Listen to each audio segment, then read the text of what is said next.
It's a beautiful day out here on the Highline Canal Trail in Greenwood Village.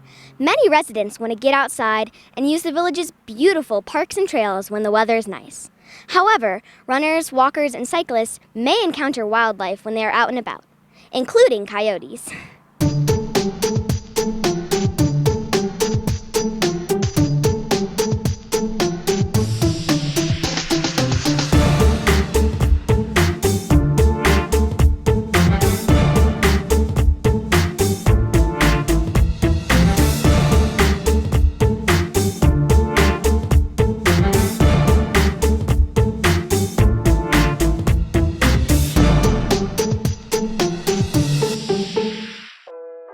Coyotes are most active all year round.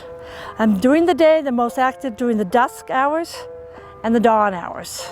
So let's say an hour before sunrise, an hour after sunset. Residents do need to be careful when living or recreating in an area near coyotes. Coyotes are not dangerous to people. Coyotes are capable of being a threat to your pet. They're capable of coming in and to your yard. If your pet is unsupervised, they are capable of killing it. A cat also. But they are not a threat to humans. We are not the main target. They're mostly targeted small pets due to their territorial and competition for food. When I get called out for coyote encounters or coyote attacks on their pets, it's usually due to unsupervised pets. The hours of the coyote and the pet encounter is usually at night and not being supervised, or the encounter with the coyote and the attack occurs when the dog is or the pet is off leash in a rural area, like an open space. So it's really important to keep your dog on a leash at all times when you're out in an open space, or if it's in your yard, be present at all times, especially after dark. That's when they're mostly feeding and hunting.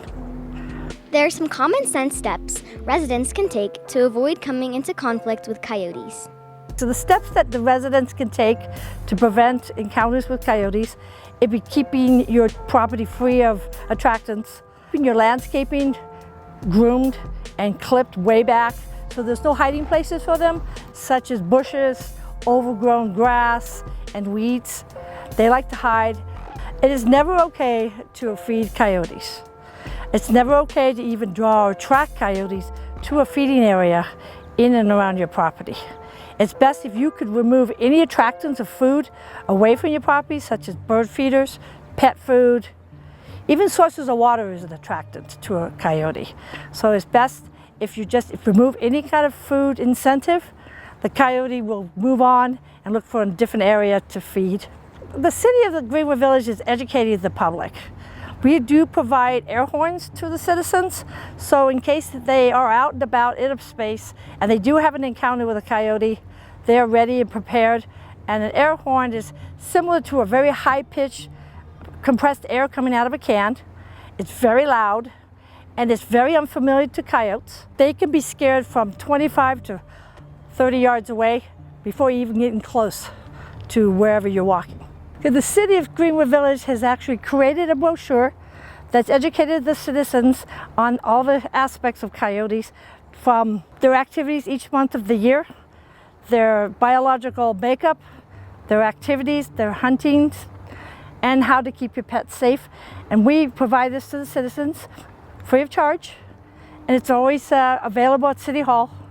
It gives you everything from A to Z, what you need to know, and it helps you in preventing your animal and your pet from getting attacked. The city provides an annual meeting every fall. It's no reservation, just come on in, and it's very popular, and we always get a good turnout. So, what should residents do if they encounter a coyote? When you see a coyote and you feel that you're not comfortable with that encounter, you yell at it, you get your hands really big. If you have an object with you, like if you get something around you that you can throw at it, some kind of projectile, rock, a stick, anything, get loud, initiate the aggression on that. So he's not got the upper hand. He's like, oh, I've got to leave. We want to keep the wildlife wild. If coyotes get habituated with human presence, then they get bolder and bolder. There's a line where they want to test to see where the threat is.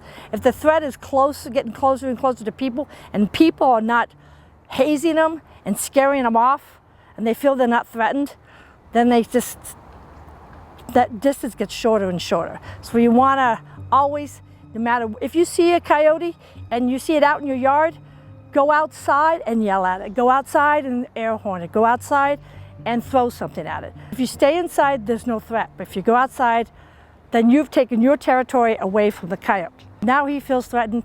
He's going to move into an area that has no threat to it. For more information on coyotes in Greenwood Village, call 303-773-2525 or visit greenwoodvillage.com. Reporting from Greenwood Village, I'm Catherine Dunn for GV Kids Inc. News.